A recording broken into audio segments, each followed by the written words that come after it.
Welcome back to the Deep Dive. I'm your host, and I want to start today Love by... it. And I'm your expert for today. Right, yes. We should probably introduce ourselves first. Always a good idea. So I want to start today by messing with your head a little bit. Okay. I want you to close your eyes, assuming you aren't driving, obviously, and picture a parent teaching a child to read. Just conjure up that image. Yeah. What is the very first image that hits your retina?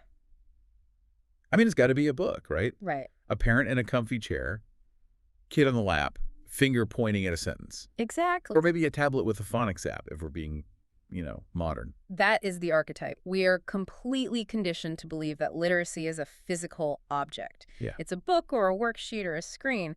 But we have a stack of research and a really fascinating guide in front of us today that argues we have it completely backwards. Completely backwards. It suggests that the actual bedrock of reading, the concrete foundation you have to pour before you frame the house, it doesn't involve a single piece of paper. It's a very counterintuitive take. Very. Especially in our hyper-academic culture, where we just want to rush to the result. We want the outcome right now. We want the kid reading by age 3. Exactly. And so we're looking at a module specifically from week 2 of a cognitive development guide for parents. And the headline here is Storytelling Without Books. Storytelling without books. I mean, it sounds almost like a contradiction in terms, doesn't it? It really does. Like swimming without water. Right. But the big idea this source puts forward is that the most high-leverage tool for future academic success is oral language. Okay. It's the stuff you say, not the stuff you read. Wow. And the best part is it relies on a piece of technology you carry around for free every single second of the day. Your mouth. Your mouth, your memory, and your voice. So our mission today is to unpack this. We're going to look at how simple spoken stories talking about the laundry or talking about breakfast actually teach a child's brain how to process reality. Yeah, the underlying mechanics of it. You know, the underlying mechanics of it. Right. We're going to look at the mechanics of sequence, this first, then later framework, and this really profound idea of emotional safety as a learning accelerator. Just a quick note on the source material here before we jump in, is written specifically addressing mothers. Right, that's the language it uses. Yes. But everything we are discussing today applies to dads, grandparents, caregivers, basically anyone who wants to help a human brain grow. Anyone with a voice. Exactly. So let's get into the architecture here. The source makes a really bold claim, which is that oral language comes first. It does. Why is this distinction so critical? Like, why can't we just skip straight to the flashcards? Because you'd be trying to install the software before you've built the hardware. Oh, I like that. The guide points out that language begins with listening. We have to remember that reading is actually a very weird, abstract activity. It is, if you think about it. You are looking at squiggles on a page, literally just symbols, and translating them into meaning in your head. It's decoding. It's essentially cryptography. You see a shape, you have to remember the sound, blend it with the next sound, and then map that entire thing onto a concept. Exactly. And the source argues that before a child can decode those symbols, they need to understand the underlying structure of what a story actually is. Right. They need to understand that language isn't just noise. It's a tool for describing how the world happens. How the world happens. I really like that phrasing. Yeah. Because the world doesn't happen all at once, right? It happens in an order. Precisely. And that is the first major pillar the source identifies. Okay. Children learn 3 specific things just by listening to a story without a book. What are they? First, they learn the order of events. Second, they learn how ideas connect to one another. And third, they learn how words map onto reality. So if they don't have that map intuitively, if they don't get that start, middle, and flow, then putting a book in front of them is just going to be confusing. It's a massive uphill battle.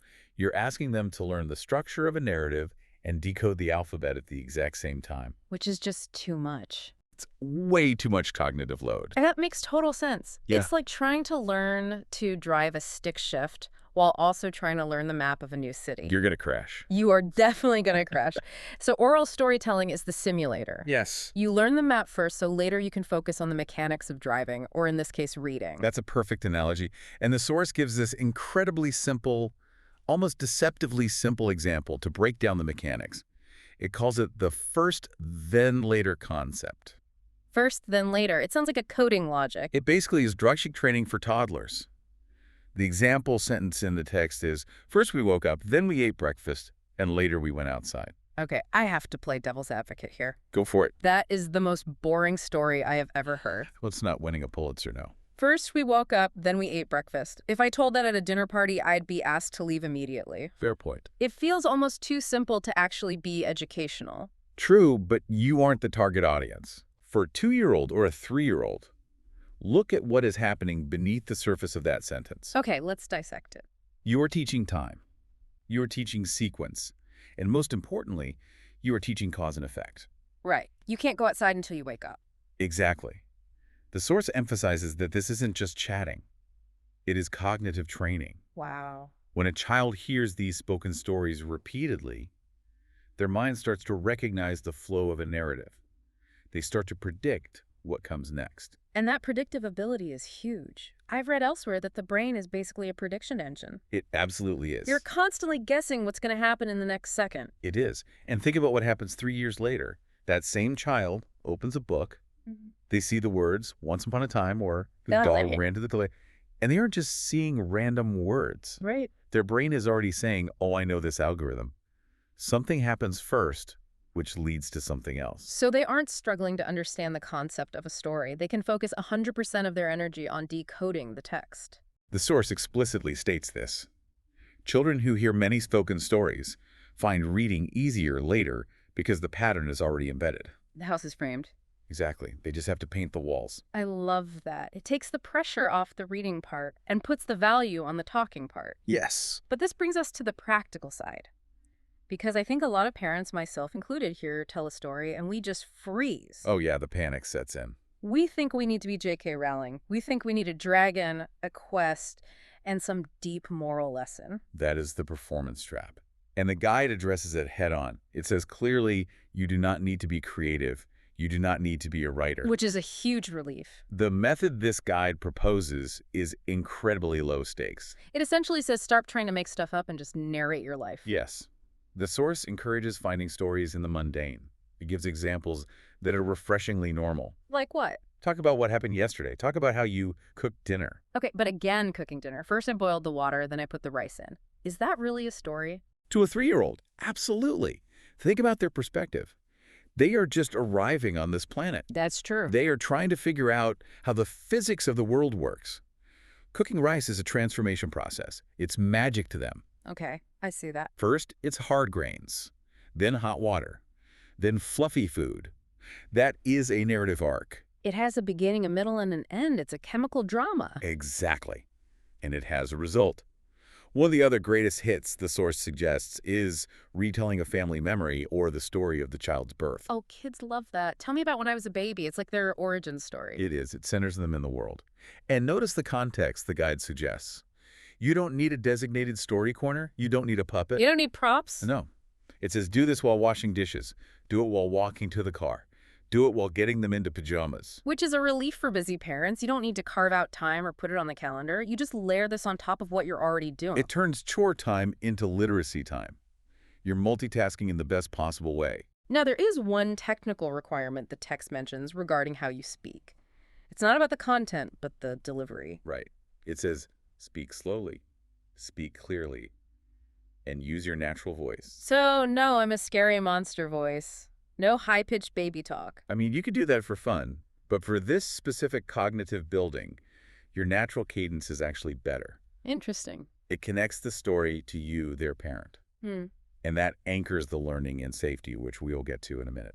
Before we get to the safety aspect, which I think is really the glue holding this all together, I want to drill down on the how-to. Let's do it. The source has a section literally called Try This at Home, and it gives a specific strategy. It's not just talk more. There's an actual structure to it. Right. It breaks it down into 3 steps. Step 1, choose a story. Again, keep it simple. A childhood memory of your own, something funny the dog did, or a trip to the market. Okay, step 2. Step 2 is the framework.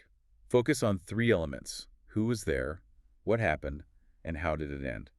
What ending? That seems manageable even if you're sleep deprived. It's basically journalism 101 for toddlers. It is. But here is the secret sauce of the methodology. This is the part that I think most people miss, and it's where the real brain development happens. Okay, what is it? The guide includes a take-home challenge to tell the exact same story for 3 days in a row. 3 days. That seems excessive. I feel like if I told my friend the same story 3 days in a row, they'd get me checked out. Yeah, they probably would. Wouldn't a kid get bored? You would think so? But the source argues that repetition is where the memory consolidation happens. Consolidation. Break that down. Why do we need to hear it 3 times? Well, think about the first time you hear a complex story. Your brain is scrambling just to keep up. Right. Who is this? Where are we going? What's happening? You are in intake mode. You are just trying to survive the information flow. It's like watching a movie with a really complicated plot. You miss half the details because you're just trying to follow the main character. Exactly. Yeah. The second time you hear it, the intake is done. Now you are anticipating, oh, here comes the part where the dog barks. You aren't surprised anymore. Right? So you can actually pay attention to the structure. And by the third time... By the third time you own it, the source notes a progression here. On day 1, the child listens. By day 3, they begin to join in. Oh, wow. They might add a word. They might correct you if you skip a detail. Oh, the correction. No, Mom, the truck was blue, not red. Exactly. Yeah. And the guide says this is a critical moment. That correction is gold. Why? It feels like they're just being pedantic. It proves they are visualizing the narrative. They aren't just letting the words wash over them. They have built a mental model of the story in their head, and they are checking your output against their model. That's high-level thinking. That's comparison and verification. It is, and that leads to the back and forth the source talks about. When you invite the child to help, maybe saying, wait, what happened after we dropped the ice cream? You are transitioning them from a passive listener to an active storyteller. You're handing them the microphone. And doing that strengthens the brain's recall circuits. It's active retrieval. Okay. It's like doing push-ups for memory.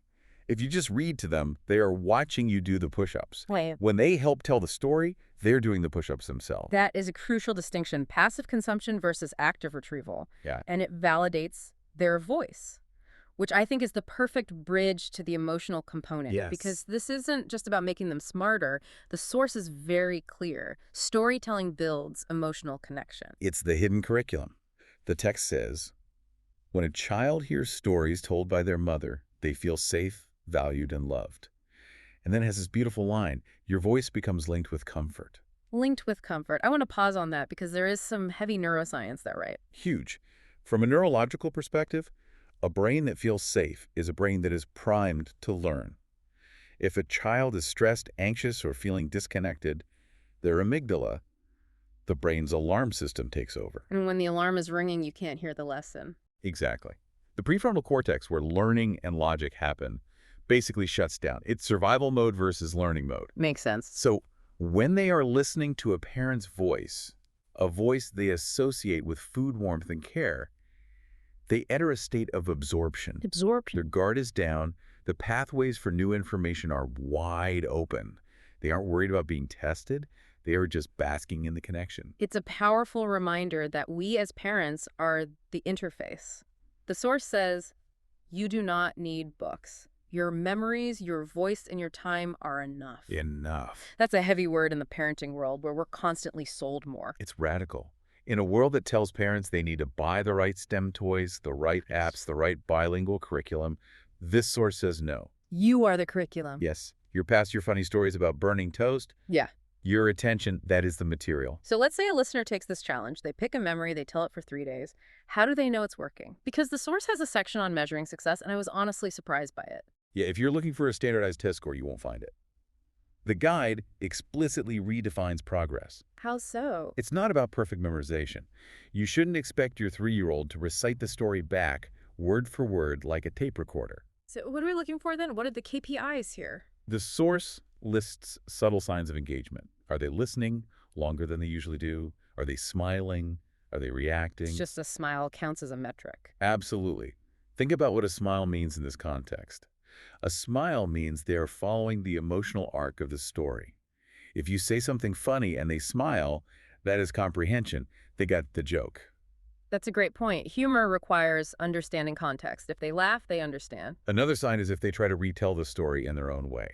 And this brings up the important reminder in the text, which I think is crucial for perfectionist parents. The mistakes are good. Yes. The guide says if a child changes the details, maybe in your story you went to the market in a car, but they say you went on a bus, let it happen naturally. Do not say, no, that's wrong. Why not, though? Isn't accuracy important? If we're teaching them facts, shouldn't they be right? Not at this stage. If they change the car to a bus, it shows they're manipulating the information. They're making it their own. They're playing with the concepts. Ah, I If see. you stop them to correct their facts, you kill the enthusiasm. You turn a connection moment into a test. It kills the flow. Imagine if you were telling a story at a bar and your friend kept stopping you to correct your grammar or check the exact time you arrived. You'd just stop talking. Exactly. You check out entirely. The goal here is the exchange, not the accuracy. The guide also suggests a daily check-in for the parent. But again, it's super simple. It's not a spreadsheet. It just asks you to reflect. Did I tell a story today?